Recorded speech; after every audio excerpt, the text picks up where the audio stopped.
দীপার চোখের দৃষ্টি ফিরিয়ে আনতে বিদেশে পাড়ি জমালো সূর্য ও দীপা। হ্যাঁ বন্ধুরা, এমনটাই দেখতে পাবো আমরা অনুরাগের ছোঁয়া ধারাবাহিকের আগামী পর্বগুলোতে।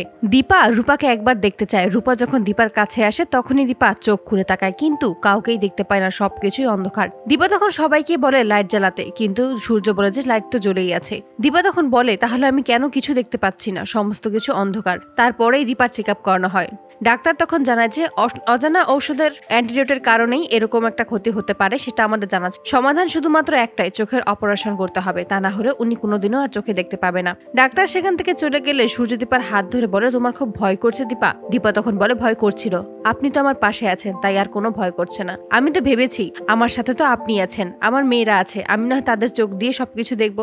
ডাক্তার বাড়ির সবাইকে জানায় যে দীপা চোখে দেখতে পাচ্ছে না, শুধুমাত্র অপারেশনের মাধ্যমেই দীপার চোখ ঠিক করা সম্ভব। তবে তার আগে ওনাকে মনের জোর হারাতে দিলে চলবে না। আপনাদের সবাইকেই ওনার সাথে খুব ভালোভাবে ব্যবহার করতে হবে, ওনার খেয়াল রাখতে হবে, তাহলেই উনি দ্রুত নিজের মনের জোর ফিরে পাবেন আর সুস্থ হয়ে যাবেন। সবাই তখন বলতে থাকে যে দীপা তাদের জন্য অনেক কিছু করেছে, এবার তাদের পালা। এবার তারা সবাই মিলে দীপার খেয়াল রাখবে, সুস্থ করে তুলবে দীপাকে। রূপা তখন বলে ওঠে মার জীবনে কখনোই সুখ স্থায়ী হয়নি, আজকেও সেটাই হলো। তখন সবাই রূপাকে বোঝায় যে দীপা ঠিক সুস্থ হয়ে যাবে। দীপা সকলের সামনে এলে সকলে নিজের মনের কষ্ট চেপে রেখেই দীপার সাথে খুব ভালোভাবেই কথা বলে, দীপাকে মনের জোর ফিরিয়ে পেতে সাহায্য করে। অপরদিকে বাড়িতে ফিরে আসে সবাই, সুন্দর করে বাড়িটাকে সাজিয়ে তোলে, দীপার পছন্দ মতো সবকিছুই করে। রূপা ও উর্মি মিলে দীপার পছন্দের খাবার রান্না করে। ঠিক সেই মুহূর্তে সূর্য দীপাকে নিয়ে সেনগুপ্ত বাড়িতে হাজির হয়। দীপা কারো সাহায্য ছাড়াই একা একা সমস্ত বাড়িটা ঘুরে ঘুরে দেখতে থাকে। এতে করে সবাই অবাক হয়ে যায়।